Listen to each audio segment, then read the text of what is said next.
वैसे तो रात ज़्यादातर खामोश होती है, लेकिन कभी कभी ये रात शोर भी करती है। लेकिन रात के इस शोर को सुनना इतना आसान नहीं है। रात के 12 बज गए थे और रंजीता अपने बिस्तर पर उदासी बैठी थी। कभी वो खिड़की के बाहर जाती है तो कभी बिस्तर पर चुपचाप बैठ जाती, फिर बाहर बालकनी में जाकर खड़ी हो जाती। उसके हाव भाव बता रहे थे कि वो किसी का इंतज़ार कर रही थी। रंजीता, क्या बात हो गई आज? इस समय तक तो वो आ जाता था। तभी रंजीता की हवेली के पीछे एक आदमी चढ़ता हुआ दिखाई देता है। उसने अपने चेहरे को बड़ी सी तौलिए से ढक रखा था। धीरे धीरे ऊपर चढ़ता हुआ वो रंजीता के बालकनी तक पहुंचा और दबे पांव रंजीता के कमरे में प्रवेश कर गया। रंजीता बिस्तर पर चुपचाप बैठी हुई थी। उसने पीछे से उसकी दोनों आंखों को अपने हाथ से ढक लिया और उससे पूछा, मोहन, बताओ कौन? रंजीता ने उसके हाथों को पहले तो प्यार से छुआ और फिर उसे झटकते हुए बोली, रंजीता, 2 दिन हो गए, तुम्हें फुर्सत नहीं है मेरे पास आने की? तुम्हें पता है तुम्हारे बिना मेरी हालत जल बिन मछली की तरह हो गई थी। ये कहकर रंजीता ने उस युवक को गले से लगा लिया। रंजीता की बातों को सुनकर उस युवक ने अपने चेहरे से तौलिया हटाया और फिर कहा, मोहन, आपको पता नहीं है क्या? मालिक ने मुझे 2 दिन के लिए शहर भेजा था। 2 लाख की रकम किसी को भिजवानी थी और फिर वहाँ से कुछ लाना था। रंजीता, क्या लाना था? मोहन, सोने का नेकलेस। आपका जन्मदिन आने वाला है ना?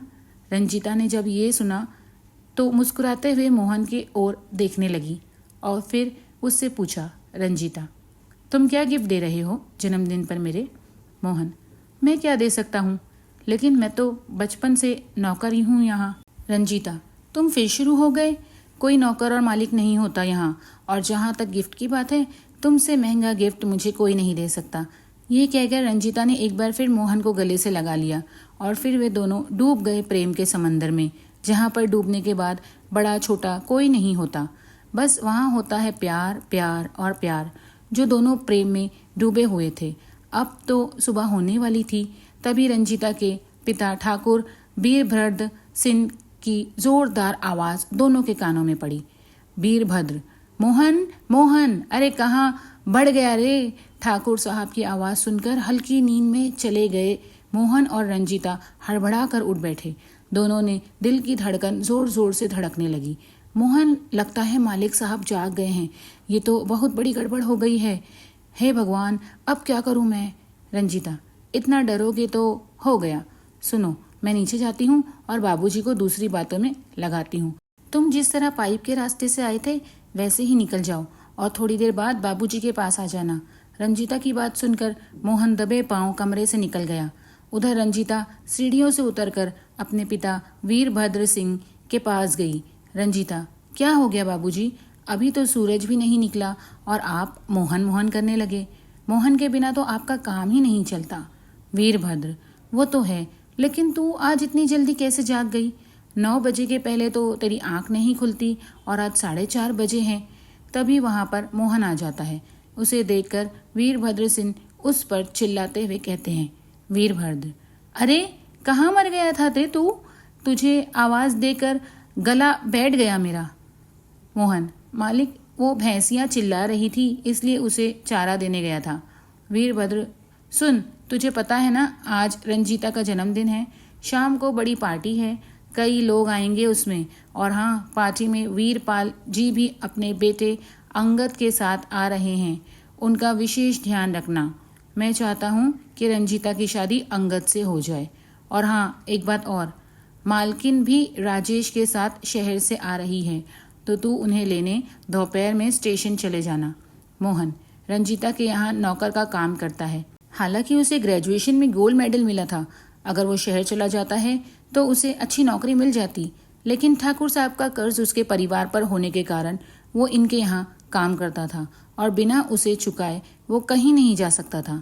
मोहन, कैसे चला जाऊं रंजीता तुम्हारे पापा की नौकरी छोड़कर? तुम्हें पता है ना कितना कर्जा है उनका हमारे ऊपर। बिना उसे चुकाए गया तो वो मेरे बूढ़े माँ बाप को बहुत परेशान करेंगे। रंजीता, मोहन, तुम बेवकूफ़ हो। यहाँ पर रहोगे तो इनका कर्ज कभी ख़त्म नहीं होगा। तुम्हारे दादा ने मात्र 75 रुपये मेरे दादा से उधार लिए थे। वो 5 लाख कैसे बन गए मेरी समझ से बाहर है। मोहन के पिता भी इस घर में नौकर थे और उसके दादा भी। पीढ़ियों से मोहन का परिवार वीरभद्र सिंह के यहाँ नौकर का काम करता रहा था, लेकिन इस बात की परवाह किए बिना पिछले 2 सालों से रंजीता और मोहन के बीच प्यार का सिलसिला चल रहा था। हालांकि इस बात की जरा सी भी खबर ना तो वीरभद्र को थी और ना ही उसकी पत्नी सुकन्या और बेटे राजेश को। बहरहाल शाम को रंजीता के लिए बड़ी बर्थडे पार्टी का आयोजन वीरभद्र सिंह ने की हवेली में किया गया था। कई सारे मेहमान वहां आए हुए थे। पार्टी में वीरभद्र, दोस्तों, आज मेरे लिए बहुत ही खुशी का दिन है। आज मेरी इकलौती बेटी रंजीता का जन्मदिन भी है और आज मैंने इसके भविष्य के लिए एक बहुत बड़ा फैसला किया। उसके बाद वीरभद्र सिंह ने रंजीता और अंगद की 15 दिन बाद सगाई की घोषणा कर दी। उस घोषणा को सुनकर रंजीता तुरंत ही वहां से चली गई। सभी ने सोचा कि वो शर्मा गई है, लेकिन वो कहते हैं ना, इश्क को आप कितना ही छुपाए, छुप नहीं सकता। 2 दिन बाद की बात है, रंजीता को लगातार उल्टियां हो रही थी। सुकन्या, अरे कितनी बार कहा है मुंह पर कंट्रोल रखा कर, सारा दिन पता नहीं क्या क्या खाती रहती है।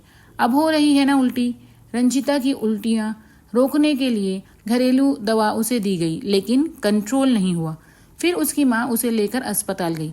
रंजीता की जांच पड़ताल के बाद डॉक्टर सुनीता ने जो कहा, उसे सुनकर सुकन्या देवी चीख पड़ी, आप पागल हो गई है क्या? किसने बना दिया आपको डॉक्टर? मेरी बेटी की अभी तक शादी भी नहीं हुई है और आप कह रही हैं कि ये गर्भवती है। डॉक्टर, मेरी जांच गलत नहीं है। सुकन्या देवी जी, आपकी बेटी गर्भवती है।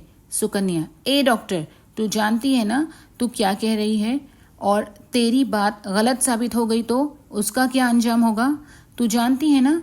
सुकन्या देवी डॉक्टर सुनीता को धमका रही थी। तभी उनकी बातों को काटते हुए रंजीता ने कहा, रंजीता, माँ, डॉक्टर सुनीता ठीक कह रही हैं। अपनी बेटी की बातों को सुनकर सुकन्या देवी चौंक गई। घर वापस आकर रंजीता ने सारी बातें अपनी माँ को बताई। उसने ये भी बताया कि उसने और मोहन दोनों ने छुपकर मंदिर में शादी भी कर ली है। सुकन्या, ये क्या नष्ट कर दिया तूने? अरे कुछ तो हम लोगों का मान रखा होता। हम लोग ठाकुर हैं और तूने अपने यहाँ के नौकर से प्यार कर लिया, और ना सिर्फ प्यार किया बल्कि उसके साथ मुंह भी काला कर लिया। करम जली, तू पैदा होते ही मर क्यों नहीं गई? शाम तक ये बात वीरभद्र सिंह और उनके बेटे राजेश को पता लग गई। दोनों का खून खौल उठा। राजेश उसी समय राइफल लेकर मोहन को मारने के लिए निकल रहा था। तभी सामने से मोहन आता हुआ दिख रहा है। राजेश ने आओ देखा ना ताओ बंदूक उसके ऊपर डाल दी। रंजीता भागी भागी आई। रंजीता, ये क्या कर रहे हैं राजेश भैया? मोहन को छोड़ दो, मैं उससे बहुत प्यार करती हूँ। रंजीता की बात सुनकर राजेश ने बंदूक के भारी हिस्से से रंजीता के सिर पर मारा। वो बेचारी लहूलुहान हो गई। रंजीता की हालत देखकर मोहन ने राजेश की राइफल को अपने हाथ में पकड़ लिया और उससे कहा, मोहन, अगर अपने एक बार और रंजीता पर हाथ उठाया तो मुझसे बुरा कोई नहीं होगा। उसकी बात को सुनकर वीरभद्र सिंह और राजेश ने अपना आपा खो दिया। राजेश, 2 कौड़ी के नौकर, तू हमें धमकी दे रहा है? वीरभद्र, राजेश पानी सर के ऊपर जा चुका है, इसलिए इसे छोड़ना मत। इसने बहुत बड़ी गलती की है। कल को कोई और ऐसी गलती करने की जरूरत ना करे, इसलिए इसको इस बात की सजा देना बहुत जरूरी है। पिता की बातों को सुनकर राजेश ने एक बार फिर से बंदूक की नाल मोहन की ओर की। एक जोरदार धमाका हुआ और कुछ देर के लिए हर ओर खामोशी छा गई। लेकिन जब खामोशी टूटी तो राजेश के सामने उसकी तड़पती हुई बहन रंजीता थी। रंजीता, मोहन, मोहन, भाग जा तू, भाग यहाँ से। ये लोग तुम्हें जिंदा नहीं छोड़ेंगे। इन लोगों की नज़र में प्यार की कोई अहमियत नहीं है। वीरभद्र, ये प्यार है? प्यार? शादी के पहले दूसरे के बच्चे को पेट में लेकर घूम रही हो और उसे प्यार कह रही हो? रंजीता, शादी तो हमने भगवान के सामने कर ली है पिताजी। ईश्वर गवाह है हमारे प्यार और शादी का। आप लोग इस रिश्ते को स्वीकार कर लें पिताजी। वीरभद्र, हम ठाकुर हैं, हमारे यहाँ अवैध रिश्ते बनाए जाते हैं, स्वीकार नहीं किए जाते। ये कहकर वीरभद्र सिंह ने अपने बेटे के हाथ से राइफल छीन ली और उस एक और गोली मार दी। उसके बाद मोहन को भी मोहन, रंजीता रंजीता रंजीता, मोहन मोहन। एक बार फिर से एक प्यार ने बीच रास्ते में ही दम तोड़ दिया, क्योंकि वो प्यार अमीर और गरीब के बीच था। दोस्तों, लोग भले ही कहते हैं कि प्यार अमीरी और गरीबी नहीं देखता, लेकिन सच इससे कोसों दूर है।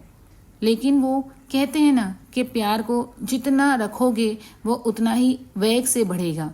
आज भी कोई ना कोई रंजीता मोहन से प्यार कर रही है और कोई मोहन रंजीता के ख्वाब बिना किसी ऊंच नीच की परवाह किए देख रहा है। आज की ये खास और मज़ेदार कहानी आपको कैसी लगी, नीचे कमेंट में ज़रूर बताएं। लाइक, शेयर, सब्सक्राइब करना ना भूलें और बेल आइकन ज़रूर दबाएं ताकि मेरी हर नई कहानी आप तक सबसे पहले पहुंचे।